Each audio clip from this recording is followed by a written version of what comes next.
almal wat ek nog nie môre gesê het nie. Lekker om julle elkeen vanoggend ook hier te sien. Mag die Here ook vir ons ryklik saam seën. Ag, ek wil dit ook maar net vir u as gemeente noem, dat ons as kerkraad het ergens met God begin maak in die sin van oor ons finansies. U weet van 'n rukkie terug waar dit regtig maar sleg gegaan het. En ons as kerkraad het by die kerkraadsvergadering besluit geneem dat elke laaste Saterdag van die maand 7 uur kom ons as kerkraad in die konsistorie bymekaar en ons hou die Here vas vir ons finansies as ook ander sake binne in die gemeente. Nou, ons maak erns daarmee as kerkraad en ek kan vir u sê, al die kerkraadslede was teenwoordig by die geleentheid, waarvoor ek baie dankbaar is, dat die kerkraad stel die voorbeeld. En dan kan ons met vrymoedigheid vir die gemeente sê, volg in ons voetspore. Mag die Here vir ons getrou hou, om ook hiervoor te bid, maar ook dit wat die Here ook op ons harte druk, gaan oor my verhouding met die Here, nie oor mense en mense tevrede te stel nie, dit gaan oor my verhouding met die Here. Mag die Here vir ons ook ryklik saam seën. Goed, waar het Nugget gestop? Kan jy onthou? Laat sy, die alarm het afgegaan, nee. En toe is hulle nou voorgekeer, en nou Nugget probeer so al wat hy kan sê, maar hy het niks gesteel nie. Nou ja, kom ons lees verder. Hulle kan dit glad nie verstaan nie.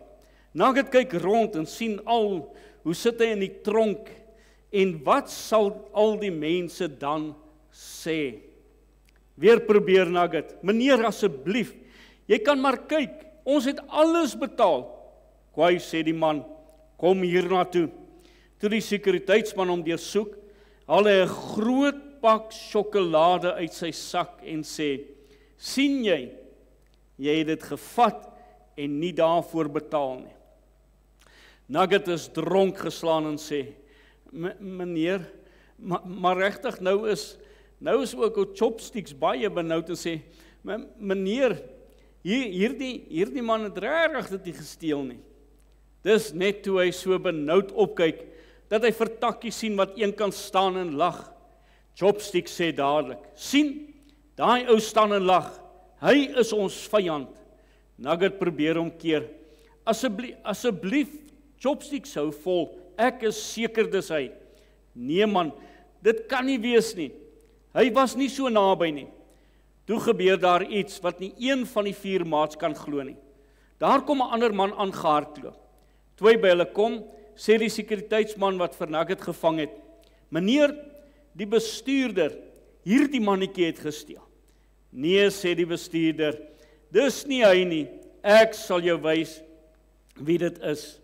Hy stap vinnig en gryp vir Takkies aan die arm. Hy is die skuldige. Takkies probeer benoud. Ek het dit nie gesteel nie. Ek het niks by my nie. Jy die verkeerde man. Kyk, daar is niks in my sak nie. Ja, sê die bestuurder. Daar is niks in jou sak nie. Maar ek het 'n video. Daardie oë wat so in die winkel kyk, kom stap saam, dan wys ek vir jou wie is die dief. In die kantoor draai hy die video terug, speel dit weer op die skerm en sien hulle duidelik hoe Takkies die sjokolade vat, tot agter Nugget kom en dit in sy sak steek. Takkies is die dief. Kom. Nugget sien dat Takkies nou vreesbevange is en hy sê, ag meneer, asseblief, moenie vir Takkies vat nie. Ek sal vir daardie sjokolade betaal. Ek het nog geld oor van dit wat ma vir my gegee het. Takkies kyk verbaas op. Dit kan hy glad nie verstaan nie. Die bestuurder aanvaar die aanbod en laat Takkies met 'n waarskuwing gaan. Nugget gaan staan voor hom en sê, Takkies, ek is vir jou lief, omdat Jesus in my hart woon. Ek dink dit is 'n baie belangrike les. Ons sê so maklik, die Here woon binne in ons harte, maar is ons bereid om hierdie pad met ons vyande te stap? Ons gaan vanoggend bietjie daarby stil staan. As ons dan sê ons het die Here lief, dan moet ek mos my naaste ook lief hê, né? En nou Nugget het dit ook kom bewys. Kom ons word stil voor die Here en doen ons net 'n gebed saam. Kyk, soos die oë van die knegte is op die hand van hulle Heer, soos die oë van die diensmagte is op die hand van haar meesteres, so is ons oë op die Here onse God, totdat hy ons genadig is. Gemeente, genade, barmhartigheid en vrede word aan u ryklik geskenk van God die Vader, deur sy Seun Jesus Christus, ons verlosser. Amen. Kom ons sing nog 'n lied staande saam. Gesang 74, God is liefde, juig ons harte en bedink wat liefde doen, dat hy ons sy Seun gestuur het, om ons sonde te versoen. Kom ons staan, dan sing ons daardie 4 verse. Ek nooi om die onfeilbare woord van die Here saam met my oop te maak, en wel by Lukas hoofstuk 7. Lukas, die 7de hoofstuk, ons gaan daar vanaf vers 36 tot en met vers 50 met mekaar saam lees. Lukas hoofstuk 7, vanaf die 36ste vers.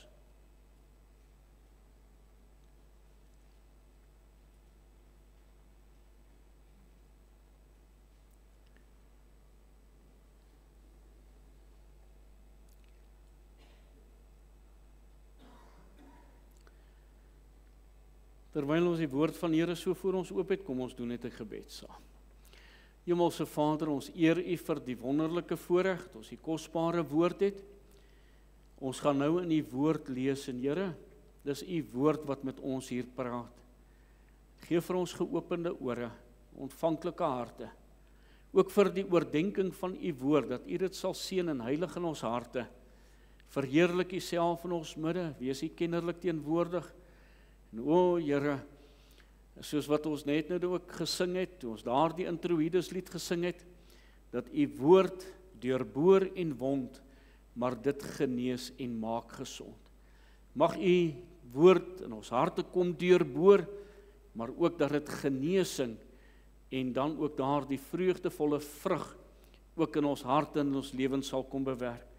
Ons het U waarlik nodig, ons is diep afhanklik van U, ook wanneer ons nou na U woord sal luister, dat ons met ontvanklike harte na U woord sal luister. Daarom bid ons, Here, dat U ons geestelike oë sal aanraak, en dat U vir ons ore sal grawe om te hoor, wat die Gees van God ook vanoggend aan ons as gemeente wil kom sê. Word verheerlik in ons midde. Amen. Ek lees vir u voor Lukas hoofstuk 7 vanaf vers 36 tot en met vers 50. En een van die fariseërs het hom genooi om by hom te eet. En hy het in die huis van die fariseër gekom en aan tafel gegaan. En toe 'n vrou in die stad, wat 'n sondares was, verneem dat hy in die fariseër se huis aan tafel was, het sy 'n albasterfles met salf gebring, en agter by sy voete gaan staan en geween, en sy het sy voete begin nat maak met haar trane en hulle afgedroog met hare van haar hoof. En sy het voete gesoen, sy voete gesoen en met salf gesalf. Toe die fariseër wat hom genooi het dit sien, sê hy by homself, hy, as hy 'n profeet was, sou geweet het wie en watter soort vrou dit is wat hom aanraak, want sy is 'n sondares. En Jesus antwoord en sê vir hom, Simon, ek het iets om aan jou te sê. En hy antwoord, Meester, spreek. En hy sê toe, 'n sekere geldskieter het 2 skuldenaars gehad. Die een het 500 pennings geskuld en die ander 150. En omdat hulle niks gehad het om te betaal nie, het hy dit aan albei geskenk. Sê nou, wie van hulle sal hom die meeste lief hê? En Simon antwoord en sê, ek veronderstel die een aan wie hy die meeste geskenk het. En hy antwoord hom, jy het reg geoordeel.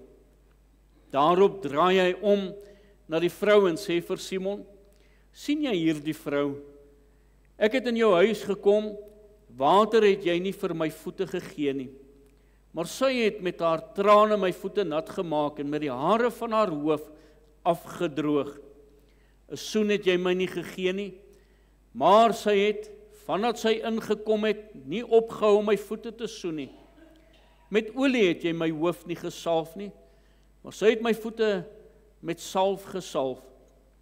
Daarom sê ek vir jou, haar sondes wat baie is vergewe, want sy het baie lief gehad, maar hy vir wie weinig vergewe is, het weinig lief. En hy sê vir haar, jou sondes is vergewe. Toe begin die wat aan tafel was by hulle self te sê, wie is hier die man wat self die sondes vergewe? En hy sê vir die vrou, jou geloof het jou gered, gaan in vrede. Net tot sover uit die onfeilbare woord van die Here.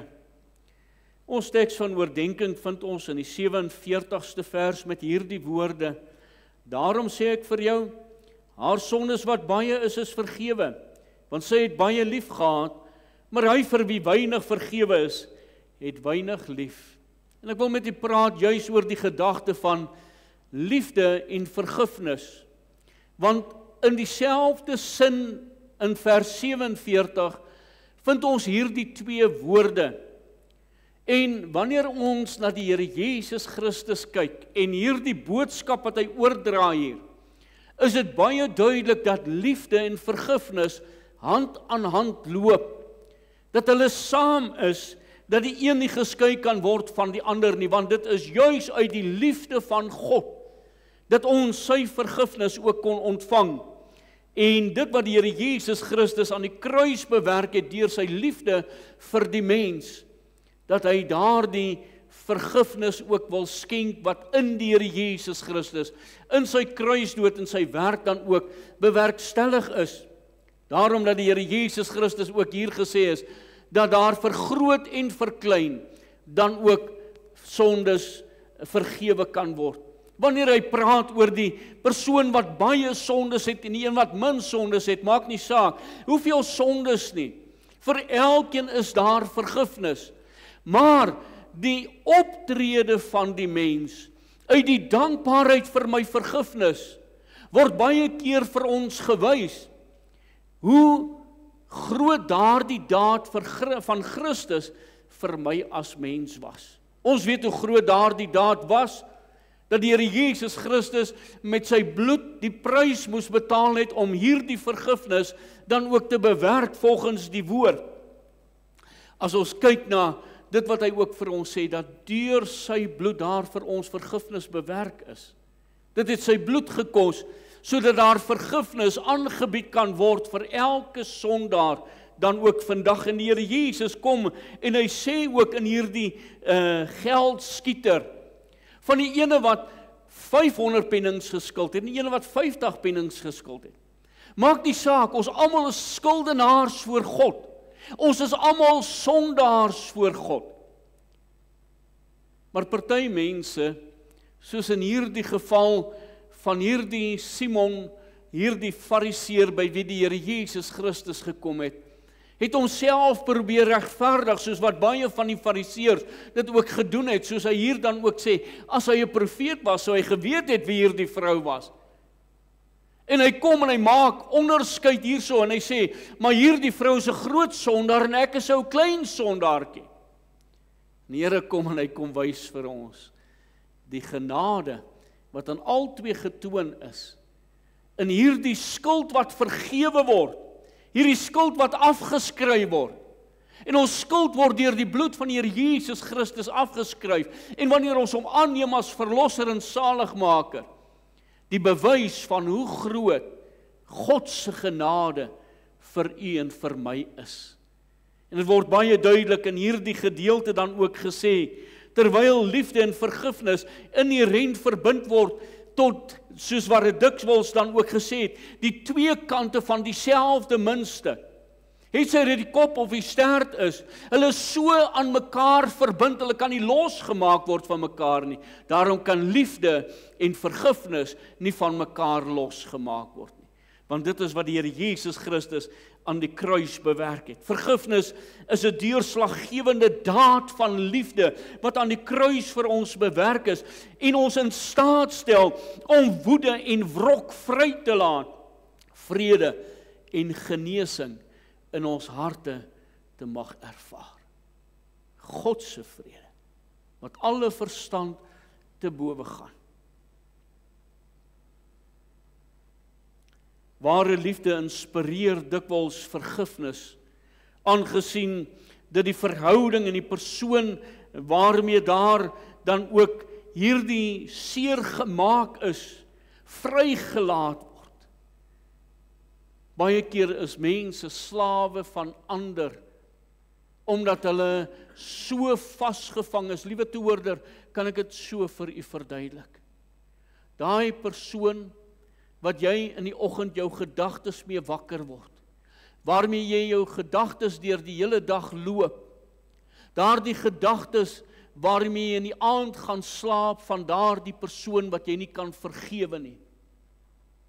Jy is 'n gevangene van daardie persoon. En vergifnis laat toe dat ek daardie persoon kan vrylaat.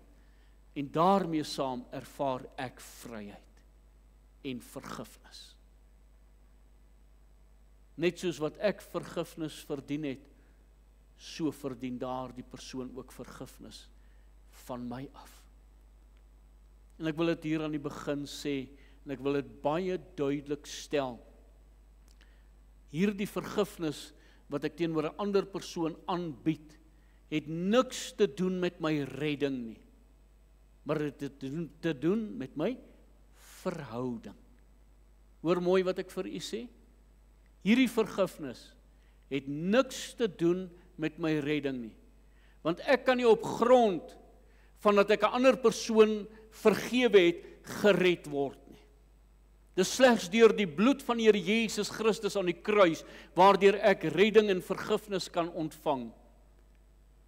Maar dit gaan oor my verhouding, wat skade ly tussen God en die mens en mens en mens. En soos die woord dit ook vir ons sal ontsluit, sal ons dit raak sien.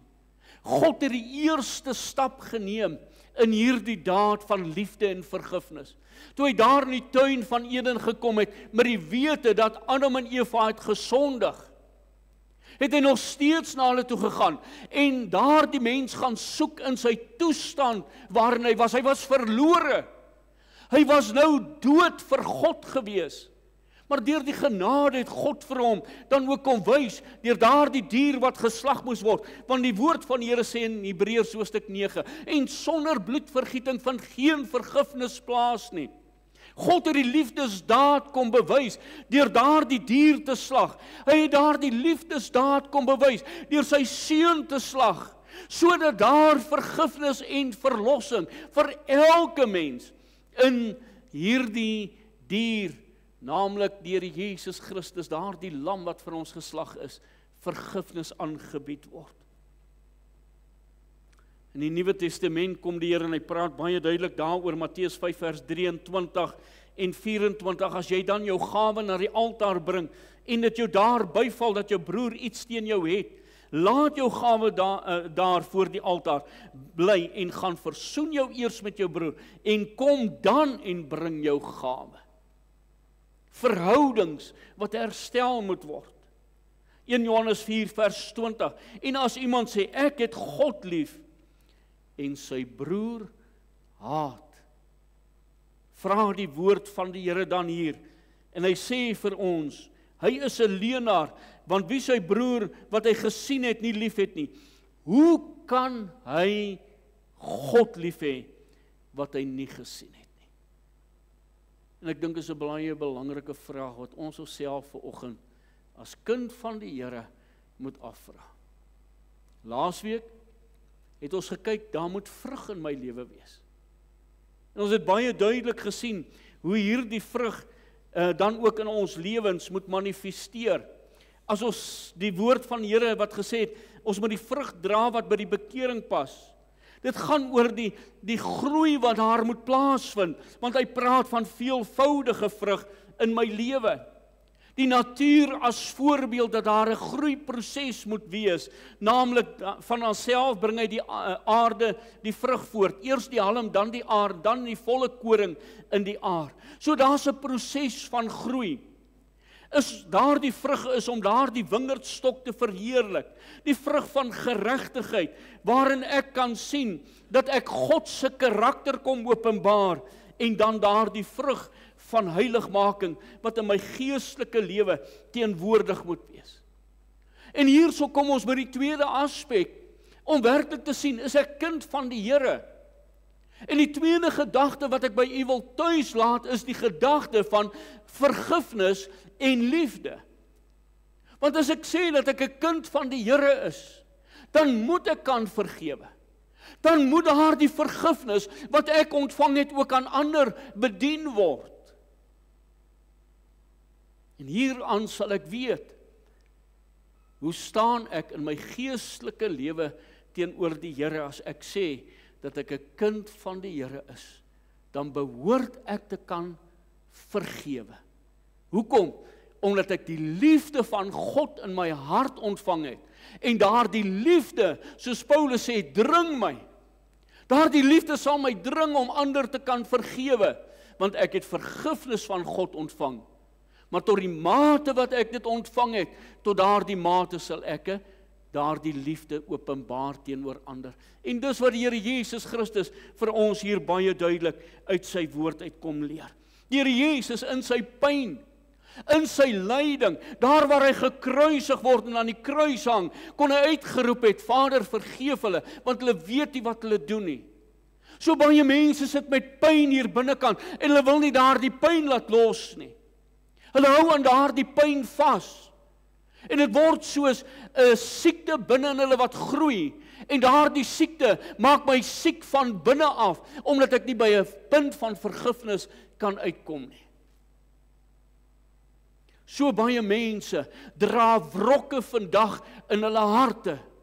Mense wat sê dat hulle 10, 15, 20 jaar al op die pad is, oor 'n broer of 'n suster wat hulle iets aangedoen het. 'n Broer of 'n suster of 'n pa of 'n ma wat iets teenoor hulle gesê het.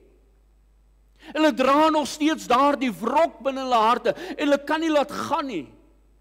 Dan wil ek vir u vra, dan moet ons harte werklik gaan ondersoek vanoggend.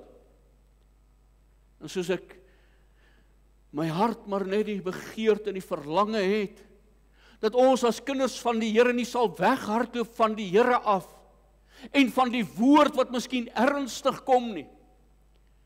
Soos iemand dit uitgedruk het in 'n gedagte wat ek gelees het, wat so kosbaar is.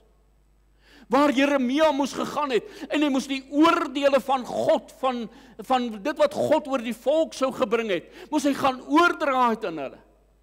En dit klink na 'n klomp oordeele, dit klink net na 'n straf.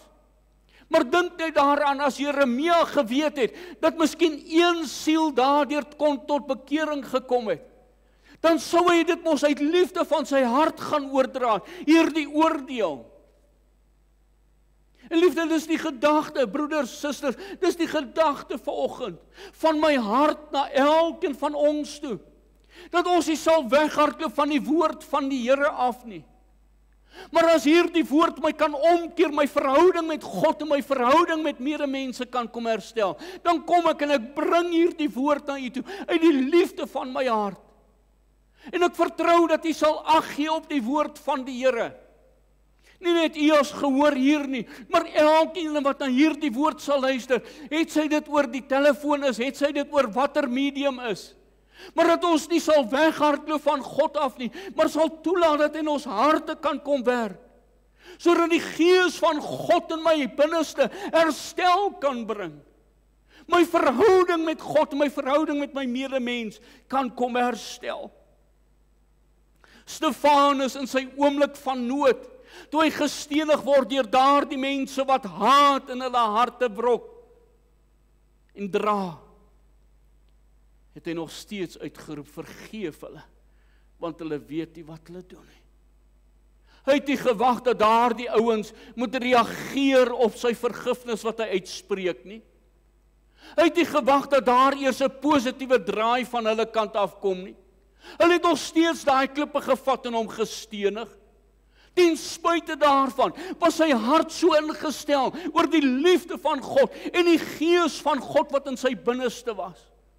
Ek wil vir u sê, dat in baie van die gevalle, wonder ek of die Gees van God in die mens se hart is wat wrok in hulle hart dra, vir soveel jare, en nie kan vergewe nie. Want die vrug van die Gees is liefde. En die liefde dring my om ander te vergewe, want dit is juis God se liefde wat ons daardie vergifnis skenk. Jesus in sy gebed in Johannes hoofstuk 17 vers 23 en vers 24, hoor wat sê, ek in hulle en u in my, sodat hulle volkome een kan wees, daardie volkome, hierdie vergifnis gaan ook gedagte met hierdie volkome, die werk wat God kom doen, om my volkome te maak, en dat die wêreld kan weet dat u my gestuur het, en hulle lief gehad het, net soos u my lief gehad het. Vader, ek wil dat waar ek is, hulle wat u my gegee het, ook saam met my sal wees, sodat hulle my heerlikheid kan aanskou, wat u my gegee het, omdat u my lief gehad het voor die grondlegging van die wêreld. God het u lief gehad en daardie selfde liefde wil die Here Jesus Christus in die hart kom uitstort, en dit gaan gepaard met vergifnis. Kan ek jy 'n verhaal vertel? Daar was 2 broers gewees, en hierdie 2 broers, die een was uitstekend in sy studies, hy het vooruit gegaan, hy was 'n goeie student gewees. En hierdie verhaal van hierdie 2 broers word geskrywe, ek het 'n broer gehad, en ek het hom verloon, so begin die skrywer Lawrence van der Post, in sy menslike drama in die boek, The Seed and the Sower.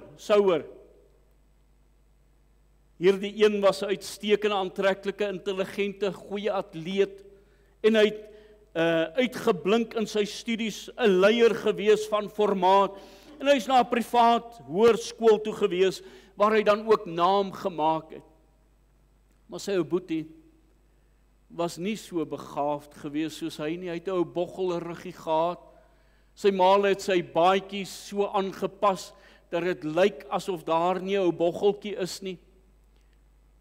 Maar hierdie man, wat nie so begaafd soos sy broer was nie, het een besondere talent gehad, en hy kon baie pragtig gesing het. Sy broer in matriek toe, sy jonger broer daar by die hoërskool begin, en toe dit nou ontgroening is, nou ken ons ontgroening van vroeëre jare, is nie so, wil ek amper sê, so maklik soos vandag nie. Hulle het sommer jou baie goed geroskam. En so het hulle by daai punt gekom, dat hulle op 'n stadium daardie broer, met jou boggelruggie, sy baadjie afgeruk het, sy hemp oopgeskeur het. En hier is hierdie ou boggeltjie. Nou kan jy maar self dink, hoe studente, né? Hoe het hulle hom begin spot? Hoe het hulle met hom aangegaan? Sy broer daar in die laboratorium, geweet van alles wat hulle met sy ou klein boetie nou aanvang. Hy kon ingegryp het. Hy kon gesê het, stop, dit is my broer hierdie. Maar hy sit daar in die laboratorium. En hierdie jou boetie word so verneder. Liggaamlik het hy oorleef, maar sy gees hier binnekant was gebreek gewees.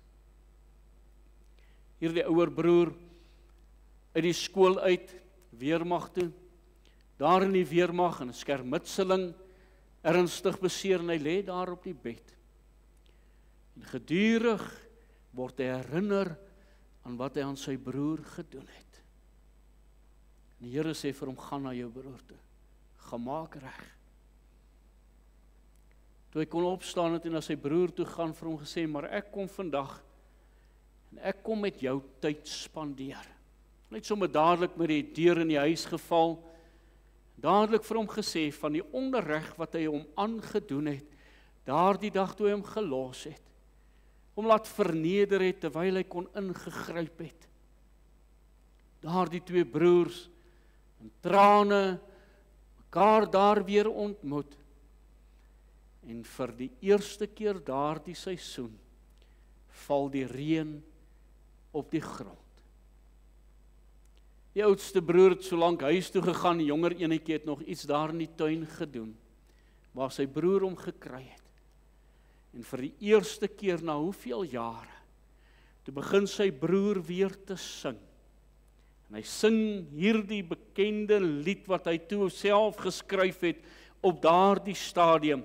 Nagdeur het ek gery tot by die vuurtjie in die verte, en daar tref ek hom aan, waar hy nog altyd wag op my. Versoening het vrede in daardie harte gebring. Hy het herstel gebring vir albei, en albei het vrede gekry. Hoe mis ons dit nie in die tyd waarin ons lewe nie? Daarom moet ons verstaan dat baie mense vandag met innerlike probleme sit.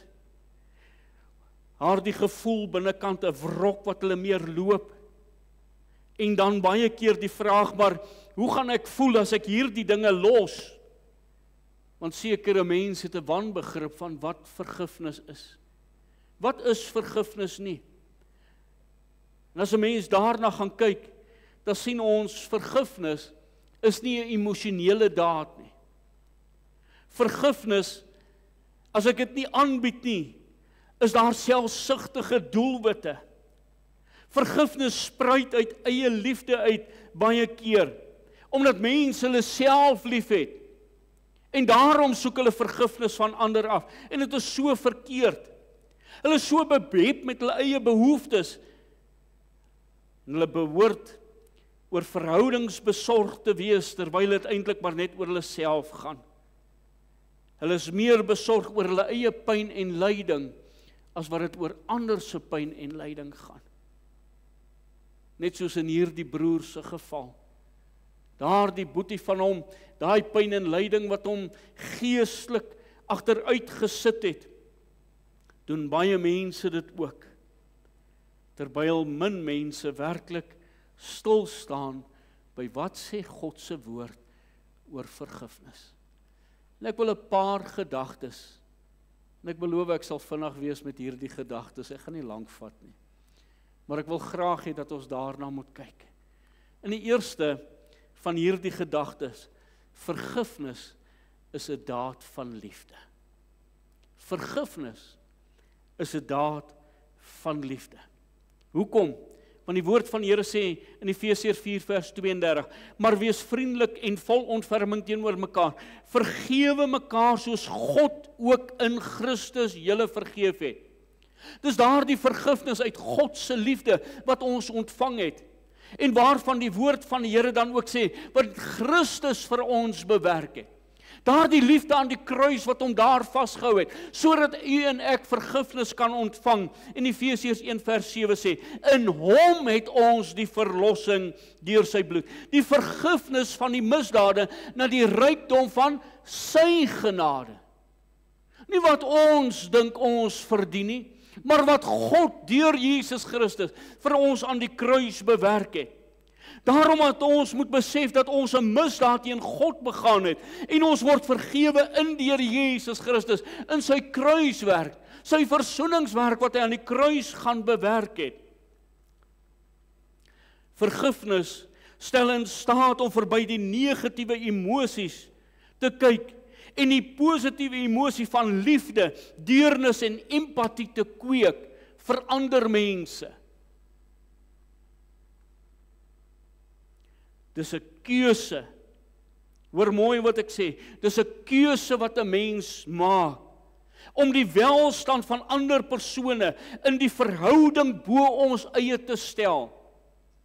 Verhoudings wat herstel moet word. Vergifnis kan uitdagend, maar uiteindelik dan ook lonend wees vir die persone wat vergifnis aanbied. Romeine 5 vers 8. Maar God bewys sy liefde tot ons daarin. Waarin? Daarin dat Christus vir ons gesterf het, toe ons nog sondaars was. In ons sonde toestand, kan ons met respek sê, wat nog die klip in die hand vashou, om daardie persoon te stenig. Om alreeds vir ons die vergifnis aan die kruis te bewerk. Ongeag of ander die vergifnis sal aanvaar of nie.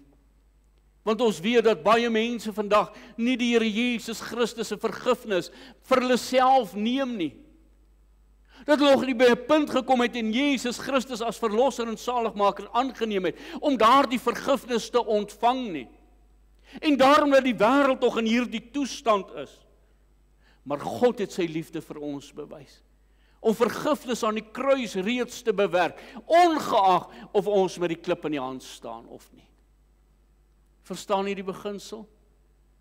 Daarom het hy vir ons sê, vergifnis is 'n daad van liefde. Vergifnis is nie emosioneel nie, maar 'n daad van die wil van die mens. Dit is om vry te laat. Vergifnis, die woord vergifnis beteken om vry te laat. Dis presies wat ek ontvang het by my redding. Dat ek vrygelaat word van my sonde en die bande van sonde. En dis wat God vir ons kom doen. Wanneer ons daardie vergifnis van ander mense aanbied, dan laat ons daardie persoon vry en ek word self vry binne in my. Dis 'n keuse wat u en ek uitoefen. Vergifnis is om by daardie plek te kom waar ek daardie negatiewe dinge soos woede en wrok en bitterheid teenoor 'n persoon wat my seer gemaak het, te laat vaar. Om by daardie persoon te kom en te sê, maar ek laat jou los, met respek gesê. Dit behels die aanvaarding van die verkeerde wat gedoen is teenoor my. Die verkeerde was teenoor Jesus gedoen. Dit was eintlik ons wat hom aan daardie kruis vasgenaal het. Is dit nie wat die woord van die Here sê? Hy is terwille van ons oortredinge deurboor, terwille van ons ongeregtigheid is hy verbrysel. Die straf wat vir ons die vrede aanbring was op hom, en deur sy wonde daar vir ons genesing gekom. Is ons wat hom eintlik daar vasgenaal het, omdat ons nie die prys kon betaal nie, en hy het dit gedoen.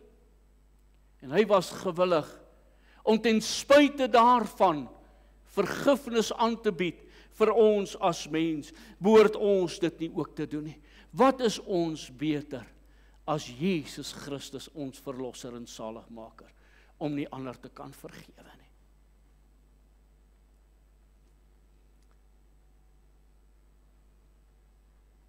Matteus 18 vers 24 tot 27. Toe hy begin afreken, word daar een na hom gebring wat 10.000 talente skuldig was. En omdat hy dit nie kon betaal nie, gee sy Heer bevel dat hy verkoop moet word, en sy vrou en sy kinders en alles wat hy het, en dat dit betaal moet word. Toe val die diensknegt neer en buig voor hom neer en sê, Heer, wees lankmoedig met my, en ek sal die alles betaal. En die Heer van daardie diensknegt het innig jammer vir hom gevoel, en hom losgelaat en hom die skuld kwytgeskel. Ons ken daardie verhaal. Maar wat het daardie persoon gaan doen? Die ene wat hom 'n paar randjies geskuld het. Hy is nou net van hierdie, kan ons dit in ons terme vandag gebruik, om dan 'n realistiese bedrag daar te stel. Hierdie man is van 20 miljoen rand, is hy vrygestel. Jy hoef dit nie terug te betaal nie. Maar hy gaan na hierdie ou wat hom 2000 rand geskuld het, en hy ruk hom aan die bors en hy sê vir hom, betaal. Hy wil nie vergewe nie, hy wil nie loslaat nie, hy wil nie vrylaat nie. En so is baie mense vandag, dat ons slawe van ander mense is. Ons hou hulle gevange vir dit wat hulle aan ons gedoen het. En die Here Jesus Christus was gewillig om ons vry te laat, los te maak. En is ons bereid om dieselfde pad te stap? Maar toe daardie diensknegt uitgaan en een van sy medediensknegte vind, wat hom 100 penning skuldig was, het hy hom aan die keel gegryp en gesê, betaal wat jy skuld. Sy medediensknegt val toe voor sy voete en smeek hom, net soos wat hy gedoen het by sy meester. Wees lankmoedig met my, en ek sal jou alles betaal. En hy wou nie. So vind ons dit vandag, dat daar mense is wat sê dat hulle kinders van die Here is, maar hulle wil nie vergewe nie. Kan ek myself werklik in daai posisie plaas? Liefde is die fundament van vergifnis.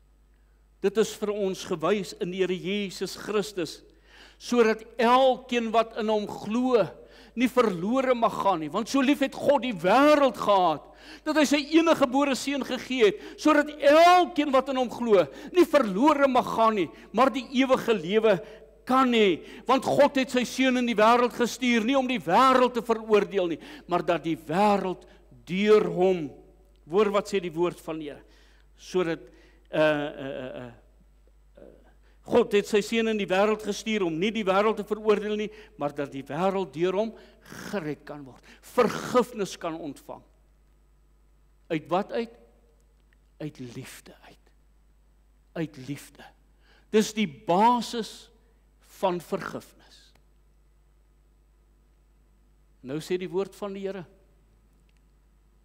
as ek sê, ek het God lief, en ek kan nie my broer eers vergewe, in die regte verhouding met my broer, my suster leef nie, hoe kan ek sê die liefde van God is in my hart? Antwoord daardie vraag vir God. Wanneer ons werklik lief is vir iemand, en hoor hierdie gedagte, en dit is so waar, wanneer ek sê ek het iemand lief, dan vergewe ek hom baie maklik vir sy oortredinge. Is dit nie? Maar daai man daar op die straat, wat ek nie ken nie, wat ek nie 'n verhouding meer het nie, en hy doen iets aan my, sal ek hom nog so maklik vergewe, soos wat ek die ene vergewe, wat naby aan my is? Nie so maklik nie, nee. En dis wat Jesus doen. Dis die gesindheid wat in ons harte moet wees, liewe toehoorder. Ons kan baie maklik ander wat naby aan ons vir wie ons lief is se foute oorsien. Maar ons sien nie so maklik ander wat ver van my af is se foute oor nie. Dan wys ons baie gou vinger. 1 Korintiërs 13 vers 4. Die liefde is lankmoedig en vriendelik. Die liefde is nie jaloers nie. Die liefde praat nie groot nie. Is nie opgeblaas nie, handel nie onwelvoeglik nie, soek nie sy eie belang nie, word nie verbitterd nie, reken die kwaad nie toe nie. Is nie bly oor die ongeregtigheid nie, maar is bly saam met die waarheid. Dit bedek alles, hoop alles, verdra alles. Die liefde vergaan nimmer meer. Wat sê die gebod? Jy moet die Here jou God lief hê met jou hele hart, met jou hele siel, met jou hele krag, al jou krag en verstand. Markus. En dan sê hy, en die tweede wat daarmee gelyk staan, jy moet jou naaste lief hê soos jouself. God se standaard is hoog vanoggend wat hy vir ons stel. Is ons gewillig? Is ons werklik gewillig? Die diepste seer dat ek bereid sal wees om te vergewe, omdat ek vergifnis van God ontvang. In die Bybelse perspektief beklemtoon dat dit belangrik is dat ek 'n ander moet vergewe. Is 'n bewys van die liefde en gehoorsaamheid aan God. Om ander te vergewe word gesien as 'n manier om vergifnis van God te ontvang en word beskou as 'n kragtige uitdrukking van my geloof.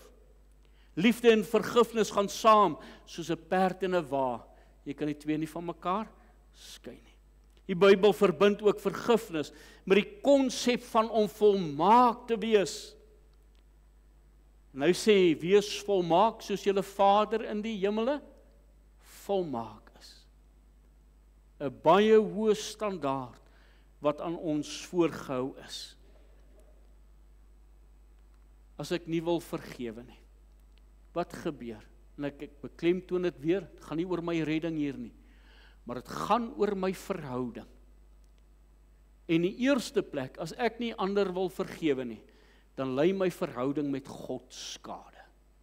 Hoor mooi, ek vorder nie in my geestelike lewe nie. Matteus 5 vers 23 en 24. As jy dan jou gawe na die altaar bring en jou daar byval dat jou broeder iets teen jou het, laat jou gawe daar voor die altaar bly en gaan versoen jou eers met jou broer en kom dan en bring jou offer. Sou daardie persoon se offer iets beteken het? As daar iets tussen hom en 'n broer of iets tussen daardie susters of wat ook al gestaan het en hy sou daardie offer gebring het? Nee, beslis nie. God sê, gaan versoen jou eers, gaan maak reg, gaan vergewe, gaan spreek daardie persoon vry, soos ek jou vry gespreek het. Matteus 6 vers 14 en 15, want as julle die mens hulle oortredinge vergewe, sal julle hemelse Vader julle ook vergewe, maar as julle die mens hulle oortredinge nie vergewe nie, sal julle Vader julle oortreding ook nie vergewe nie. Hoor jy wat ek sê? Nee, hoor jy wat die woord van God sê? Nie wat 'n dominee sê nie. Dit is so geneig om te sê die dominee het gesê. Maar wat sê die woord van God vir my vanoggend? Wat is God se standaard? As ek nie kan vergewe nie, kan ek nie vergifnis ontvang nie. Daarom het ek vir u sê, my verhouding ly skade, en in baie van die gevalle is daar geen geestelike vordering nie. Mense stagneer in hulle geestelike lewe. Vergifnis is 'n opdrag van God. Matteus 6 vers 14, want as julle die mense hulle oortredinge vergewe, sal julle hemelse Vader julle ook vergewe. Maar as julle die mense hulle oortredinge nie vergewe nie, sal julle Vader julle oortreding ook nie vergewe nie. Dis 'n opdrag van God. Efesiërs 4 vers 32, maar wees vriendelik en vol ontferming teenoor mekaar. Vergeef mekaar soos God ook in Christus julle vergeef het. Lukas 6 vers 37, en julle moenie oordeel nie, dan sal julle nooit geoordeel word nie. Julle moenie veroordeel nie, dan sal julle nooit veroordeel word nie. Spreek vry en julle sal vrygespreek word. Opdrag van God. Kolossense 3 vers 13. Verdra mekaar en vergewe mekaar as die een teen die ander 'n klag het, soos Christus julle ook vergeef het, so moet julle ook doen. Opdragte van God. Daarom, vergifnis is ook 'n eenrigting daad. Dit moet van my kant afkom. Baie mense sê, daai persoon moet eers reageer, dan sal ek reageer. Dis onbybels. Die Bybelse beginsel, as ek daar by die altaar kom met my daar byval dat daar iets tussen my en 'n broer of 'n suster is, om my gawe te los, te gaan regmaak, sodat my verhouding met God herstel kan word. Maak nie saak wat die ander persoon doen nie, hoe hy reageer daarop nie. Dis hulle saak tussen hulle en God, maar om te weet dat my verhouding met God herstel is. Jesus aan die kruis het nie eers gewag dat daardie mense daaronder wat sy kleed besig was om te verdeel en die lot daaroor te werp, hulle harte te verander teenoor Jesus nie. Hy was bereid om die prys te betaal, net so Stefanus ook wat ek vir u gesê het. Hulle het nie gewag vir die ander se reaksie nie, maar hulle verhouding met God was herstel. Hulle het vrede in hulle eie harte gehad. Daarom, liewe toehoorder, moet u en ek van God vergifnis vra. Soos ek reeds vir u gesê het, dat ons gawes sal laat staan, vergifnis vir ander gee, en wanneer ek dan daardie vergifnis uitgespreek het, moet ek weet, en hoor mooi wat ek sê, hoekom moes ek dit gedoen het? Want daar was iets in my hart. Daar was sonde in my hart, en ek moet vergifnis by God gaan soek. Ek het wraak gekoester teenoor 'n persoon. Ek het 'n gesindheid gehad teenoor 'n persoon. So ek moet ook vergifnis kry. Wat maak my beter as daardie persoon? 1 Johannes 1 vers 9. As ons sondes bely. Hy is getrou en regverdig om ons die sondes te vergewe en van alle ongeregtigheid te reinig. Hebreërs 10 vers 30. Want ons ken hom wat gesê het, my kom die wraak toe, nie u en ek nie. Hoekom? Want God sal regverdig oordeel. Oordeel ons regverdig? Ek het net nou het vir u genoem. Ons oordeel is nie regverdig nie, want die ouens wat naby aan ons is, sal ons maklik vergewe. Maar die ou wat ver van my af is, kan dieselfde daad gaan doen het, en ek sal hom nie so maklik vergewe nie. Ons vergifnis is nie altyd regverdig nie. Ons oordeel en ons oordeelsvermoë is nie altyd reg nie. Maar God se is, en hy sal regverdig oordeel. Dat ons nie sal vergelde nie, maar dat God sal vergelde. Het ons nie nodig om soos daardie broer, met hierdie seer binne ons, terwyl hy daar op die bed gelê het, met daardie wonde van hom, die wonde wat gemaak is deur onvergewingsgesindheid in my hart, om dit te gaan regmaak, my te gaan versoen met daardie broer, met daardie suster. Daardie ding wat daardie geestelike lewe en daardie geestelike groei van my verhinder, om dit te gaan herstel, sodat daar versoening sal kom. Versoening kos 'n prys. Dit het die Here Jesus Christus aan die kruis vaslaat na, sodat daar 'n innerlike vrede, die vrug van daardie vergifnis mag wees, daardie vrug van vreugde, daardie innerlike vrede, daardie herstel van my verhouding met God, as ook my verhouding met my medemens, om dit te mag ervaar in my eie persoonlike lewe. Ek sluit af met 'n ware verhaal. Sommige van u het miskien al daardie boek van haar gelees, van Corrie ten Boom, The Hiding Place. En in daardie boek, hier's nie kinders nie, ek kan dit met vrymoedigheid sê. Hulle word gevange geneem. Hulle klere as vrouens word voor die mans uitgetrek. Daai suster van haar word verkrag deur van daardie Duitse soldate. En hoeveel van die Joodse vrouens is so verneder, dat hulle kaal voor daardie mans moes gaan poseer het. En sy gee 'n praatjie nadat sy vrygekom het, van die min wat vry geraak het, van daardie Jode. Gee sy 'n praatjie vir 'n gehoor oor vergifnis.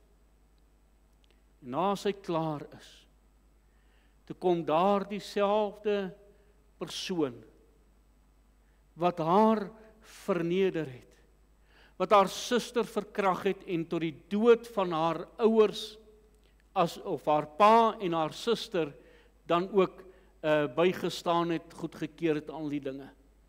En hy kom staan voor haar. Sy het nou net van vergifnis gepraat. Is jy bereid om my te vergewe? In haar hart kon sy nie. Maar sy sê, Here, U kan deur my.